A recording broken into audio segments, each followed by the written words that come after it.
I'm Sam. And I'm Samri. Welcome to the Chopsticks and Fork Please podcast. It is an AMBW podcast, which stands for Asian Man, Black Woman. Yeah.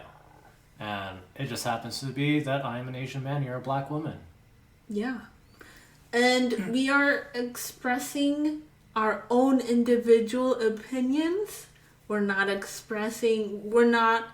saying something on behalf of our race or our gender. You 100% told me earlier, being like, I want to get your opinion as a man. And I'm like, man, I don't think I can speak for all men here. But your views can shed light on how other men think. Yeah, but I'd like to say that I'm also extremely metro in like my views, you know? Mm-hmm. Yeah. Okay. In any case, so I'm gonna tell you about this phenomenon. Okay. In the black culture, or it's a trend these days. It's called black women in luxury. Okay. And now it's called black women in living life with ease. Yeah, I've kind of... Have you heard of it? I mean, I haven't heard the latter one, but I know you were like adding like hashtag women living like black women in luxury when we were like staying at a hotel. Oh yeah. And you would be like taking pictures and like you mentioned that a couple times. So I've heard that from you specifically. Oh, okay. And then like, you know, whenever you get stuff, you know, like a brand name thing, you know, a brand name thing. You're like, black woman in luxury. I feel like I have to represent for my gender and, yeah, I guess race. I really don't like saying race. Yeah. But ethnicity. that is how Yeah, I people usually use ethnicity, but yeah, like race. It's a weird term, right? Yeah. It kind of gives like the feeling that we're like not like all humans or something. Yeah, like yeah, that. Like, we're all like different types of humans. Yeah, like different types of dogs who can't mix or something. Yeah, I don't or know. like alien species, like, you know, you have like an alien species from outer space, you know, yeah, or like the Vulcans like, and humans. Yeah, like mix. Vulcans and humans are like different species and races, you know, like their blood can't mix, and if they have a baby like Spock, then it's a miracle. Yeah. But yeah, so there's this movement where black women want to live in ease. Okay. And there's also this sentiment that black women should marry up. Yeah. Like hypergamy, meaning you marry someone of like a higher class or someone who makes more money than you. Yeah. And basically also like living life like a traditional life with like the woman stays home and she raises the kids. She has and raises the kids. Yeah. And even if she doesn't have kids, like all the finances, like the man would have to bring in the finances. Yeah. And then like she is, as a woman, deserves to have your finances. So what are your views on that? Because you mentioned the stress. There's actually also, that reminds me of like when I was doing online dating. And I mean, I right swipe black women all the time too. Right, during online dating. That's why I met you. But there were quite a lot of them that were like, I'm looking for a man that makes like triple-digit salary, really? triple-digit salary, okay with me not working. Oh, really? Yeah, I saw a lot of black women like that. Oh, wow. Okay, so it's reflected in the dating market too. Yeah. But like, it was also kind of like a weird thing too, because I'm thinking like, well, I think nowadays, like, if you are like, you know, like for me, if I'm going to if I've been to college, I'm kind of more I want to date someone who's also been to college, since it's like the shared like experience, it's like a shared experience, right? Yeah. Plus, you don't want to date someone dumb or something. Yeah, like, exactly. Like I want to date someone I can have like good conversations with, right? There's also the idea of just like, I'm not saying you can't like date like different different stations. I think that's great, but like there's also like things that like you need to have like common grounds in, right? Okay, and like, you think it's better to date within your own class? No, not necessarily, right? Just I think it is, you need to like broaden your own horizons, right? Like you gotta work. I think you like have to like put in some work. I think you have to instead of feeling like you're going to, this is just my own opinion, instead of being like you're dating someone above you, you yourself should try to like rise up to that as well, right? So you can try date someone to go above you, but you need to also rise yourself up to there and be equal. Because I think as a person, like as an individual and as a couple, it's better if you're on equal grounds. Yeah, because it affects how you treat each other as well. Like I think even in like not just like class wise, but when you see like a coupling or like something together with the power imbalance, you usually feel very uncomfortable with it, Like if you think of like a teacher-student relationship, you don't exactly feel very comfortable with that because it's like a power dynamic that just makes you feel uncomfortable, like one person's like more in control than the other, right? That's true. Yeah. And that is also reflected in like in the past in the US, women couldn't go out to work. Yeah. They couldn't have their own bank accounts. So their husbands were basically their legal guardian. Yeah. So like even if the wife commits a crime, the husband gets in trouble for it. Yeah.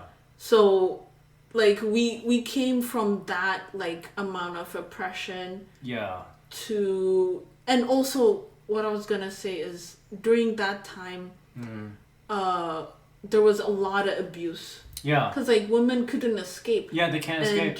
If they have and they do a divorce, like what are they going to like how are they going to survive, right? Yeah. I mean, I guess if they can, they would go back to their parents. Yeah. But they would be a maiden, or what is it called? Matron, or not even matron, but like maiden, like, or not a maiden. Like, maiden is someone who has not have sex. A burden. A burden, yeah. Yeah, like it's really frowned down. When we watch like our only experience is watching like shows that take place in that time period, right? Because your parents, I think your dad maybe, but like my parents didn't live in the U.S. in that early time, nor did my family. My family came from Vietnam, right? Your family's mostly, your family's they Jamaica also came, and Ethiopia. They also came to the U.S., like my parents, in the 80s. Yeah. Yeah, in the 80s, but like there was more like women's right in the 80s, like compared to the 60s, even earlier, right? Yeah. But I think also too, with more women equality, there's like better things are happening for men too, right? How so? Like men are getting paternity leave, which in the past was only given to women, right? And with the feeling of like equality and more shared responsibilities for things, like men are like, I hope fully, like men are more inclined nowadays to help with to help with child raising, right? Yeah. Instead of being like emotionally distant from like the kids. Yeah. Right? Like you hear the stereotype of like the dad who works all day, goes home, sits down, doesn't interact with child at all. Yeah. You know? And back in the day, like the idea of giving a guy paternity leave was like, oh, like I mean, it wasn't even called paternity leave, it was called maternity leave. There was no word for There's no men. word for men taking the days off to take care of the kids, and it was like kind of like laughed at, right? Okay. Of being like, oh, well, you have your wife at home to take care of the kids. Yeah. You know. It's just the language wasn't there either. Yeah. And the culture was just very patriarchal. And also another thing that I heard in a clubhouse room today was a woman was expressing how men are also resentful of the fact that like women are like, oh, you take care of all my needs, and you, because you're a man, you have to make all the money. So like the burden is it's on so them. Stressful. Like I will fully admit that like the thought of me trying to take care of being like the single household moneymaker, that's so hard. Yeah. Like, how am I supposed to do that in this economy too? Like with like increasing house prices. These aren't the days where you can get a house for like $10,000, right? I mean, and you can't get it. It's unimaginable for us, right? Yeah. And even for me, like I think I'd be okay with like doing just us two, right? But then, like, if we have a kid, then that like that becomes very hard. That's just one kid. Yeah. And then that would like and it would like definitely like we would lower like our quality of living. In that regard, like quite a significant portion because kids are expensive. They are. Yeah, I heard it's like 100,000 each year. And it's taken me. I can't imagine doing that even like when I was. Working on when I was a contractor for a lot of my companies with like no like decent benefits, you know, and was like job security not being there because I could be dropped anytime because I'm not like as a contractor I'm not as important as full-time employees. Because I noticed that like as soon as you got a job. Heck, yeah, I know exactly. That's when I wasn't even comfortable like getting married until I found like a full-time position. That's when you were like, oh, what's your ring size? I'm like, oh, I guess that I'm going to get married. But it's definitely something to consider that you as a woman, you shouldn't think of yourself as a kid. Because, like, I mean, they don't, like, actively or consciously think of themselves as a kid when they're thinking of, like, being feminine, Look, everyone wants luxury. Everyone wants an easy life. Even, like, women, guys, everyone would want to just kind of, like, sit back and, like, hang back and, like, chill out, right? I think just, like, society kind of, like, overworks us and, like, we all kind of want a break. But not all of us can get those breaks. And you can't take breaks for permanent. Exactly. You can take off like a year, like sabbatical, or like take 6 months off, or like my brother go on a. But he worked his butt off. Worked his butt off for like way too long at a company that like overworked him to the bone. So, he made a lot of money, so... But, it's kind of like sometimes when you work that much and you don't even get to use the money, like, is it even worth it sometimes? If you can't get enjoy burnt yourself. out. You get burnt out, and also, like, a story of, that your dad always tells or shares with us is of a guy, like... He has kids, like grown-up kids. Okay. His wife is pretty much. They're retiring soon, and he's trying his best to make sure that his retirement money does not go to her. Yeah. But technically, since the tax law was changed to accommodate rich folks, so like, you know, a lot of white men would make a lot of money. Yeah. And the tax would be too much for them. Yeah. Or like, I mean. Yeah. And then when they married, it's because like a lot of women were like on a shared income, you know, like a lot of women wouldn't work. So it would lower the guy's tax bracket so they wouldn't have to pay as much in taxes. Yep. They made it so that the rich men made it so that there's a law about like what is it called when you joint file a tax? Yeah, joint taxes. And then their taxes get halved or even less. Yeah, it's just lowering the bracket. Especially when they have kids. Yeah. Your taxes get lower. And you actually get more money back from tax returns. Yeah. So that's also an incentive to have more babies. But that's another discussion for another day. Yeah. But so like she, by raising the kids, staying home, she made it so that he didn't have to pay for for the child rearing and education and all that stuff, because like it's a full-time job. Yeah. Clean the house. And she had a career before having kids too, like, okay. And she had gone to college too, and so she became a stay-at-home mom, and kids are raised up, and now he's like, you know, and now he's like trying to be like, oh, she didn't work at all and didn't have any savings built up, right? Yeah. And then like when my dad tells us a story, we're like, you should just shut up and pay, you know, like you should shut up and give her the money, right? Yeah. And then like he has like a horse, right? He has a horse, and then he has a place, because owning a horse is expensive, because you need to like rent out a place at like at a farm, you know, you're paying for their food. You're also paying for someone to take care of them, like when you're not there, when you can't run around. And plus, like, you know, these people, like, they own land, right? Yeah. So you're paying for the horse to like be able to roam around there too. Yeah.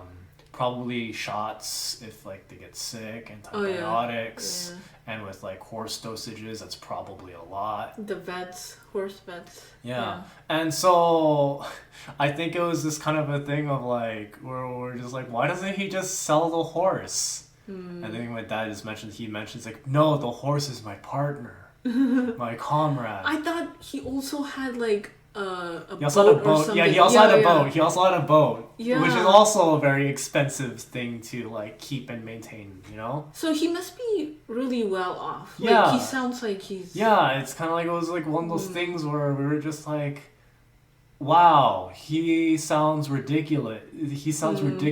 I don't think any of us had like any sympathy for this person.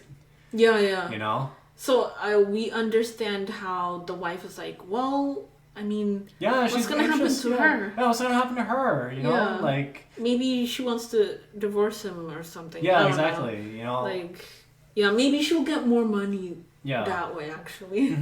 Yeah. And it's, like, crazy. And, like, you know, like, the guy's, like, bitter about it. Yeah. But then, like, it's kind of like, well, he's not thinking of it from her perspective, right? Yeah. And also we were thinking, we were talking about how a lot of stay-at-home wives, they would have to like do like really weird stuff in order to be able to buy purses and shoes and their own stuff. Like you have like the whole like what was it, the coupon like thing that you can make money off of, like coupons. Like the gift cards. Yeah, gift cards. So stuff. they would like, when they go to the grocery store, they would add money to the gift card and pretend that they bought like groceries or whatever. Yeah. That's something. And then use that gift card, like a combination of multiple gift cards, to purchase like one big like purse or something. Yeah. So it makes them dependent, like Yeah. all your life. Like you can't even buy a dress or a shoe without someone else giving you permission. Giving you the money, right? Yeah. It sucks, right? Yep. And like, even as the guy giving the money, it sucks being in that position too, right? Yeah. Because you're like, oh, but like I work pretty hard for this money, right? Yeah. So yeah, it's surprising for me to hear. So was it a lot of black women versus other races of women? Yeah, it was a lot of black women compared to other races. So whatever they're hearing online is having an effect on what they expect from a relationship, from a sexual relationship or romantic relationship. They would expect the guy to be like an old-fashioned, like, conservative. And it's also like, you know, they gotta be like good-looking, buff. Oh yeah, and be emotionally available. Like, you can't both be like just a dead man inside who works. And I think I heard that there was like a study done where the thing of body image issues, of like, you know, like people needing to get like mental help for like body image related issues has been equalizing amongst men and women, where there are men going through like body image issues now. And I think that's probably, you know, like dating market, social media, because like there's like a lot of good looking men and women out there on social media, right? And there's also gender equality. So women have more of a say of who they marry. Because before you just settle for whoever is willing to marry you. Because you can't make your own money. And the popular dating thing is so like, you know, visual importance, right? Because back then, like, you know, because like even like now in like a relationship, we were in a relationship. Physical attractiveness isn't the only thing that matters in a relationship, right? It is not the thing that helps keep the relationship, right? It's like personality and stuff, but like, you know, the thing that matches you is like is the like, it's, you know, the like superficial the things, superficial things, right? I mean, plus who reads the bios? Who reads, like, I mean, I guess you read black women's like things. So okay, what did like white women say? Like, what did they want? Let's see. Depends on the website, but it was usually some like basic stuff like, oh, just wanna just Netflix and chill, or what was it? Love and Pee, you know, it was it was all garbage. It was all garbage. Didn't matter. they want to walk by the beach every night or something like that. Something like that. Something that wasn't really very descriptive at all. Were black women also religious? Like, were they like, we want a man of God something? There was an equal amount of white women and black women who were like oddly religious. Oh, okay, white women as well. Okay. Yeah. There was like, I don't know why I got matched with a lot of religious women. I think it's because I might have put like I was Catholic in my bio, so it matched me with other Catholic people. But like it, I think that really messed up with my algorithm. Oh, I should have done that. I think people like denied me on that too. Oh, like if they see that you're religious, then like you're less likely to get. Wait, so were you thinking that like you listing that you're Catholic would improve your chances? Or? I just didn't think. Or did I just didn't think about it. I was being honest, which was probably a mistake. I mean, okay, so for me, I don't think I put my religion on my profile. But I was thinking, okay, it is important for the guy to have some spiritual background. And I think, or like, I remember on our first date, you picked me up, and then I asked you about like, oh, do you go to church? Yeah, I think I did tell you like very occasionally. Yeah. I think I mentioned like I was like a pretty, like, all things considering, I'm a bad religious. Yeah, bad Catholic. You said that, and I was like, oh, interesting. Catholic. Yeah, like, okay. I'm Catholic. I used to go to church pretty often, but I'm like, I live on my own now, so I don't really go as often. Yeah. But like if you go to church, I'll probably go too. Yeah, and then we started dating. We started dating. We went to church. We went to churches together, and then I remember it was like, yeah, I'm not feeling, like for me, I'm like, I'm not feeling it. Yeah. We were just like, why not just sleep in? Yeah, we can just sleep in. We can just sleep in, It was amusing though to see the different churches. Like, yeah, we saw a bunch of different churches like going around. It was like, oh boy. Yeah. And then like you understood why like I didn't like church after visiting like the churches that like I grew up with, right? Which were like super boring. Like for me, the whole like Christian rock churches is so weird to me. Oh, with the music. It's yeah, the music it's so and loud. Stuff. And it's loud. Yeah. Like it's usually some guy who didn't really have a good music career, so they're just like doing Christian rock because it's easy. Yeah. But like, even then, when I was doing there, I remember going to one of your churches, and they were just playing music for like an hour. Oh yeah. And I'm just like, can we just come later? Non-denominational. Yeah, I was just thinking, it's like, why don't we just come later? Like when the mass starts and we're here for like half the time. Yeah. Right? What's the point in like singing music for? I mean, like because even like my church, like there's music involved in like Catholic stuff too, but it's like interspliced in between like sermons. Yeah. And overall, the mass plus the music is only like an hour long. Yeah. I guess Catholic masses are shorter. Yeah, exactly. So like for me, like with my church, I'm like, well, at least I can just like zone out for like an hour and then like I'm done.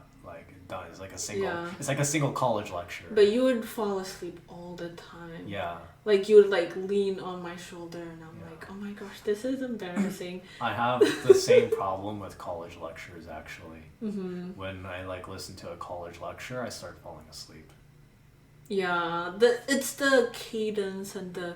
If there's no like actual like interactivity, then like like they ask questions to the crowd and the crowd answers. And I'm not talking about like someone shouting like for Jesus in the crowd. Amen, do that, brother. It's like, well, that's so weird.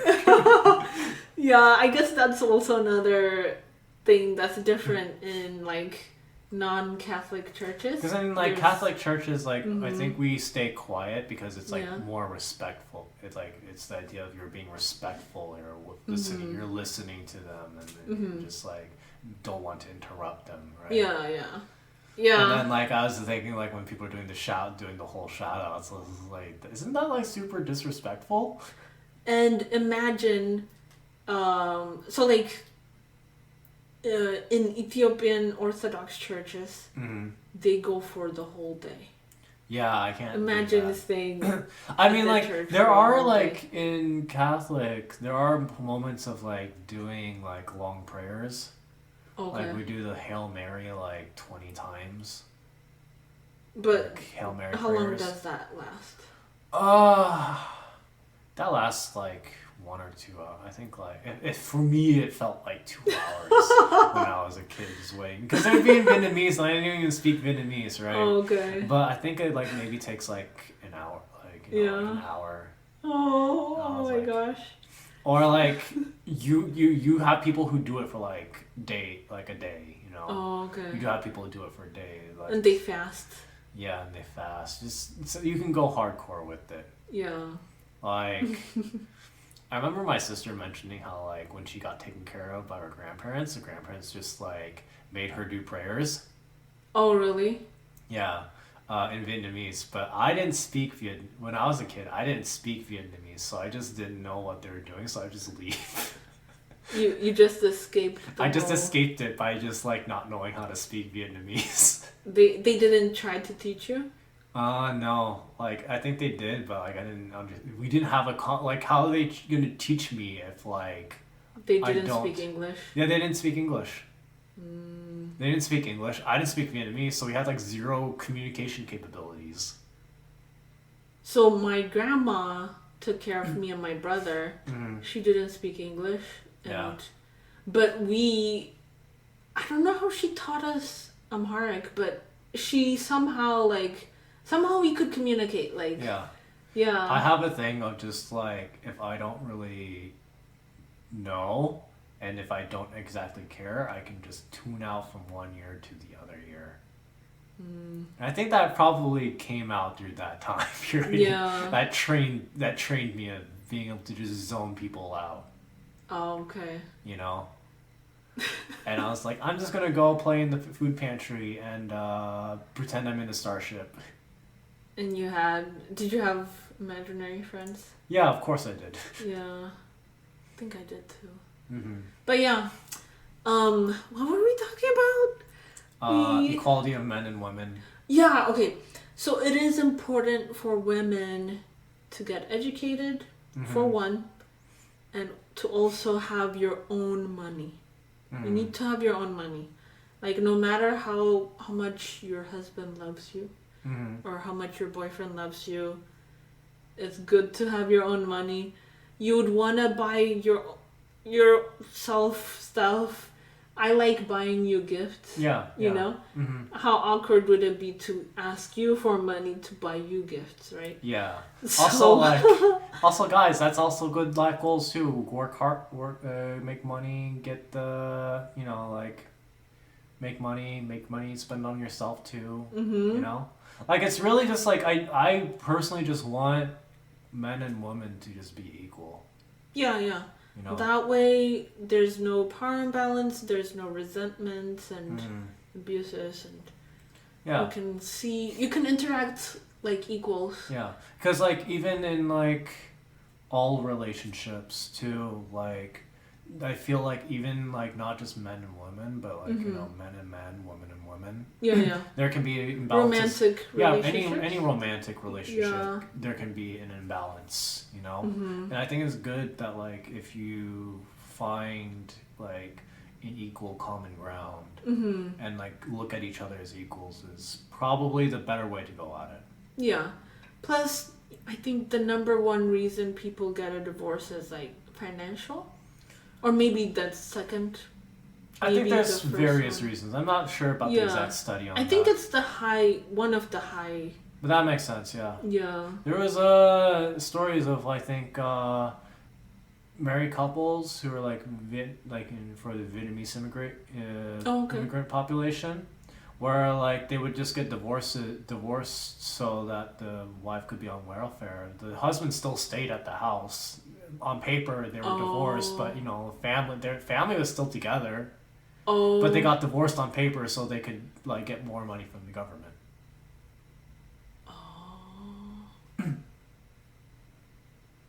But so they come to the US married. Yes. And then they get a divorce. Yeah, and then they got a divorce because the wife on a single income would get welfare. Because it would be below poverty. Yeah, because it'd be below poverty line. But the husband didn't like leave them or anything. The husband worked. He still worked and probably just still stayed at the home. Interesting. Yeah. I wonder how that works with taxes. I wonder how that works with taxes. I guess. Oh yeah, okay. They wouldn't have to file jointly. Yeah, they wouldn't have to file jointly. To file separately. They're like roommates. Yeah. As far as like taxes is concerned. Yeah. And the wife can claim their kids. Yeah. And get more tax return and the credit for having kids. Yeah, that's pretty much. I mean, it does make sense financially, right? Yeah. Although, I don't know. It's like playing the system. It's it's like it's kind of like it's not honest. Right.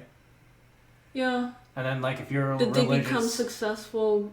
Do you know? Not really. It's just something I heard that people did in the population. My parents probably have more stories about that. Yeah, because you mentioned how it's not good to get into the system. Because like you get dependent on it. Yeah, I mean I think the system needs to exist, right? Yeah. But like if you can live without the system, I think it's probably better to live without the system. Yeah, live as though it doesn't exist. Yeah. So you can like feel the need to work harder. I think my parents told me that, like, I think my dad told me that, like, when they were first in the U.S., they didn't really know about the system, so they worked their butts off. But like nowadays, even now, I don't think that you could do what my parents did of like working below, working down at the bottom and like working the way up. I think that's just almost impossible nowadays. Especially not with kids. Yeah, especially not with kids. They did it with like, like my brother and then one of my cousins who they raised too, like a son, pretty much. Yeah. And like then they like had my sister like a couple of years later. So it's just like they were really poor. Like I keep hearing stories about how poor my family was growing up. Right. And then I was essentially born lucky. Because you were born 8 years after your sister. Yeah, I was born 8 years after my sister, and like apparently like my parents just did better. Like were doing better by the time I was born. Was your cousin still living with you? Yeah. Interesting. So all four of you were being raised by like your mom and dad. Yeah. And they raised you by working minimum wage jobs. Yeah, starting minimum wage jobs. My dad kind of like started out as like a minimum wage like technician, and then he learned on the job and like try to get like higher up. Okay, so he was like more higher up when you were born. Yeah, and same with my mom too. I think a little bit of my mom too. But my mom's kind of stayed more where she's at for like a long time. She hasn't gone for more upward mobility. Yeah. But yeah, it is sort of like it is amazing to hear their story. Yeah, like we've always mentioned that like it could be made a movie. Yeah, because they paid for all of your colleges. Yeah. And maybe it's because 8 or however many years ago that your siblings went to college. Yeah. I'm sure it was like way more affordable than it is now. Yeah, probably. Like every year, I'm sure like the student loan or the my parents would always tell me like life stories, like life anecdotes of just like saving money, of like different ways to save money. Yeah. Like that was like built into my system of like saving money. Oh, okay. Right. That was like a life. So like, there was financial education. Yeah, like there was a bit of financial education like growing up because like my parents like how we stopped being poor, we like saved a bunch of money. And they also invest, right? Yeah, and they also invest, but like they were like, oh, instead of like going out to eat, we like cook food, we cooked our dinners, stuff like that. Yeah, we shouldn't eat out as much. We've been eating out more. Out so much, yeah. Yeah, but I mean, we don't have kids, so live it up. Well, live it up for a bit, yeah. But yeah, financial education is important. It determines your wealth, your legacy, passing down. I think like if you can just try to save as much as you can, Might be hard to find out where you can save, Save and invest, Yeah. You don't want it to just stay stagnant. Save or where you can. Or maybe keep it stagnant just in case you have like a bad day. Emergency fund. Emergency fund. Yeah. It's fun. It's good to always have like a bit of emergency fund. Yeah, build up your emergency fund. Invest. Man, I had the craziness of being like, my emergency fund's so strong I could go unemployed for 6 months without being on unemployment.